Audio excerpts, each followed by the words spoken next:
Now, this is where I disagree because I'm kind of a really pro-rights kind of, really kind of pro-freedom moderate. Freedom moderate, really anti-Big Brother government watching over me stuff. But he said the National Security Agency struck, quote, a very delicate balance, an important balance, and an effective balance of protecting our national security and protecting our constitutional liberties. Yeah. On eavesdropping. Yeah, on Americans. All right? I don't think there is any balance to be had there. I like to say, the tyranny, no, it's not it. Safety is the tyrant's tool for who can be against safety. Right. And giving up certain national security and liberty things and giving up constitutional liberties and rights, I don't think is a fair exchange. No, that's what I'm saying. There's no balance to be had there. It's you're either free or you're not free. I mean, that's how it is. Obviously, warrantless wiretapping is not a cornerstone of freedom. Probably not. No. Not. And unfortunately, it's going on. I think we just have a couple more here. We're coming up on a break, so if you want to... Yeah, I think we can stop here. That's enough on him. I mean, whatever you think about him, I think in some aspects he's, honest. He tells you what he feels, and that's important because you got to know where he's coming from. In other areas, I don't agree with. I really think some of the big pushback is coming from his somewhat perceived anti-Israeli comments. I think that's a lot of it. The quotes that I've seen really were him saying, I'm an American. I took an oath to the U.S. Constitution, not to the Israelis. Israel. Right. Yeah, I don't have a problem with that. But just want to remind you, audibletrial.com/addodds. Get your free audiobook when you sign up for a free 30-day trial. You can cancel it at any time. That is audibletrial.com/@odds. We will be right back. And we're back. I am working on training him on that. Don't worry about it. No banana. Oh, boy. We're back here. I love that blues riff. I think we mentioned on our last show that, we had the looming fiscal cliff on New Year's Eve, and luckily we somewhat averted it. Oh, my God. We saved us from going over. Saved us all. There was some... there was a bill passed and a bill signed into law by the president. It didn't... Yeah, I don't know about you, Nate, but how did your paycheck look this week? Well, if I'm being honest, mine was actually higher because of changes that they made. Because my next check will be much smaller. I hate you so very, very much. Yeah, but my next check will be much smaller because they did some stupid stuff with the benefits and whatever. But well, I love how Obama said he's not going to raise taxes for the middle class and the poor and stuff. Yep.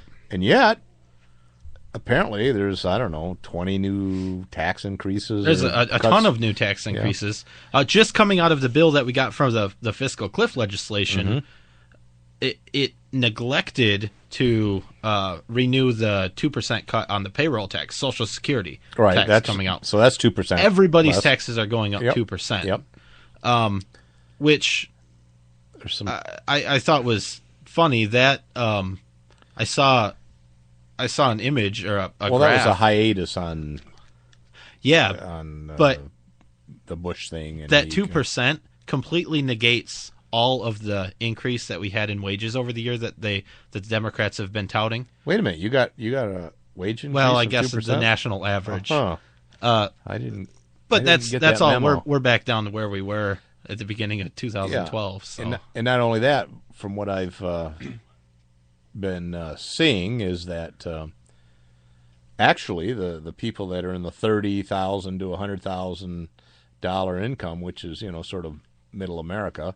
Yep. They're going to see about 1.7% deductions, or increase in taxes. Less income, and that actually the $450,000 incomes is like 1.3. Yeah, so they're hit proportionally less. Yeah, much proportionally. Which obviously it's a higher dollar amount that they'll be losing out, but I mean we're always talking about rates, right? Right, percentage. That's the big argument.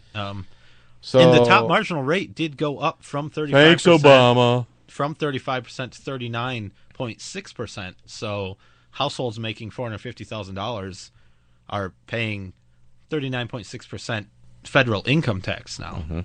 Some exemptions went away. Capital gains. Yeah. Some the money on investment went from 15% up to a 20% tax. Estate, what do you call it? Estate taxes and stuff, inheritance taxes. Yeah, the death tax went up to like 40%, I think, for larger estates. 600,000 or something like that. I don't know. Anyways, the and point is that's all on top of the Obamacare taxes that went into effect now. 3.8 surcharge on income above $250,000. Yeah, and let's not talk about the health care costs that are going to be a burden to some people. I'm hearing I'm talking from people, about the taxes for Obamacare here. You got 3.8%, 0.9%, 2.3%. I mean, that all adds up. Anybody making more than $300,000 is going to be paying over 50% of their income into the.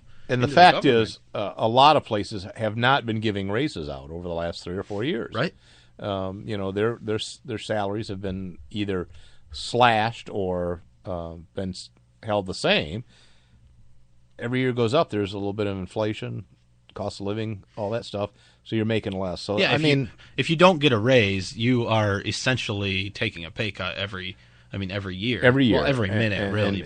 And sometimes the raises don't cover even the cost of living. So, I wonder what this is going to do to the overall sort of recovery that we're supposed to be seeing. Yeah, well, I saw that Americans are expected to spend like $700 some less this year than they did last year. That's good for the economy. And that's definitely not good for the economy. Oh, it's not? At all. No, it's not? Wait a minute. It turns out the one point or the one place where spending does help the economy is where individuals spend their own money buying a good or service from another individual. Yeah, that helps the economy. Government spending doesn't. And the other thing is, apparently, what I'm hearing is that there's no real spending cuts in the government.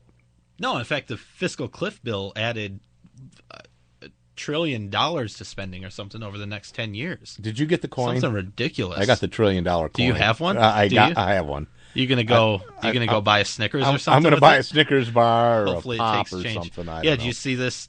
You obviously saw it, the $1 trillion platinum coin that's being thrown around now. Apparently, you can do a platinum. Oh, you do have one. Yeah. Right see now it? there's. Look at that. Look at the Obama portrait. It's beautiful. Go figure Look at that Obama's It's got a little there. halo. It's got a little halo over his head. Yeah, this $1 trillion coin is this idea being thrown around by liberals and economists. There's a restriction on. It's kind of funny and it's kind of not. Yeah, there's a restriction on the amount of gold, silver, copper coins, and paper money that can be printed. Yeah. There is an exemption for platinum, and the reason for that was for commemorative coins. You can make a coin either as a gift for somebody or a special occasion or whatever out of platinum. There's no limit.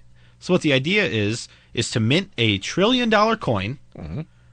Obama would have it deposited in the Federal Reserve, and that would become part of the budget. Now the government has $1 trillion, right? And they're not going to use it necessarily to pay down the debt, but to be $1 trillion farther away from the debt ceiling, which we're going to hit around that Valentine's would help their Day. Credit rating and all kinds of stuff. Yeah, it wouldn't. Yeah, well, I mean, maybe very, very short term. But yeah, the point is to say, hey, we have $1 trillion now, so we can spend more because we're getting close. Fiat money. We're getting close to maxing out that credit card here, and it's going to hit sometime probably around Valentine's Day. Oh dear. Where we can't borrow any more money, and we've been through this before. The Republicans are going to cave and raise the debt ceiling, but I really hope they don't make this $1 trillion coin. And I haven't really heard what Obama thinks about it, but I don't think they will. No. But some people are taking it seriously, and that's a little scary. It's fun. And I wouldn't be all that surprised either. All right. Anyways, taxes go up as always. Spending goes up as always. Same old, same old. Mm-hmm. All right.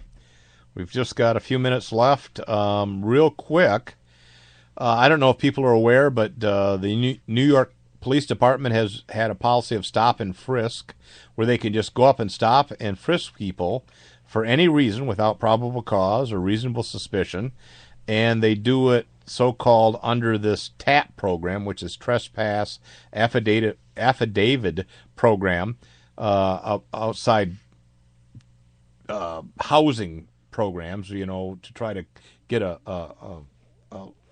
what do you call it? Control of drugs and stuff like that. They do it in places where allegedly drugs are being sold and trafficked. And they've done millions of these where they just, hey, come here, give me your ID, frisk you down, in violation of the Fourth Amendment. Finally, a lawsuit. A federal judge has ruled practice unconstitutional. Judge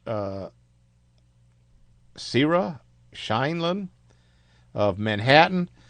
She said, while it's difficult to say where precisely to draw the line between constitutional and unconstitutional police encounters, such a line exists, and the NYPD has systematically crossed it when making trespass stops. All right?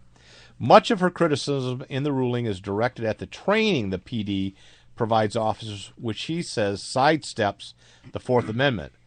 The evidence in this case found that it strengthens the conclusion that the NYPD's inaccurate training has taught officers the following lesson: stop and question first, develop reasonable suspicion later, just an opposite of the Constitution. Yeah, and that's just crazy to me that you mentioned training videos. Yeah, that they were these showing these police officers that it was stop them, ask questions. And I mean, I've seen police go on fishing expeditions. That happens all the time. Where but they try to have a reasonable suspicion for stopping some you. reason to stop you first. Yeah, this is not. You're a young black man. Boom, they're going to stop you, frisk you, pat you down, turn your pockets out. This is another one of those safety being the tyrant's tools things, because I hear from the liberals that this stops gun crime because we get these bad people, and if they have a gun and they're not supposed to... The problem is this hasn't shown any of that to be true. Yeah, but it's the thought that counts, Brian. I guess it's the thought that counts. How can you argue against potentially stopping a gangbanger from carrying a firearm illegally or selling drugs? Yeah. The judge went on and said because any member of the public could conceivably find themselves outside of one of these buildings, the public at large has a liberty and dignity interest in bringing an end to the practice of unconstitutional stops at issue in this case. For those of us who do not fear being stopped as we approach or leave our homes or those of our friends and families, it's difficult to believe that residents of one of our boroughs live under such a threat. In light of the evidence presented at the hearing, however, I am compelled to conclude that in this case, the police suddenly materialized, stopped the person, demanded identification, and questioned the person about where he or she is coming from and what he or she is doing. I mean, that's just... it's Gestapo. It's Nazi Germany, Gestapo tactics. Completely is. And I'm glad that this ruling, whether it's appealed or not, we'll see. But no, hopefully it'll go through. That this... that it came out the way it did, and hopefully we can get rid of some of these things. These are this is kind of a big step against freedom, but it's some of the smaller things that we see that are just slowly eroding our freedom away. And it's frightening when researching this, how many other cities are using this as a model. Yeah, that's really scary. And they're trying to do this, in other cities. So yeah, hopefully we can get rid of some of these things, one at a time, I guess. It's the kind of thing that we need to get rid of. We need to fight back against. These can't let laws. This happen, people. Fight back. Your freedom is more important than any kind of excuse for safety. Yeah, exactly. I'm not going to get the quote exactly right, but it's, anybody who gives up liberty for safety deserves neither. Right. But I want to remind you about Audible.com. Sign up for a free 30-day trial and get a free audiobook download. Head over to audibletrial.com/@odds. Until next time, I want to thank you for listening to At Odds. And we're on your side. Bye-bye.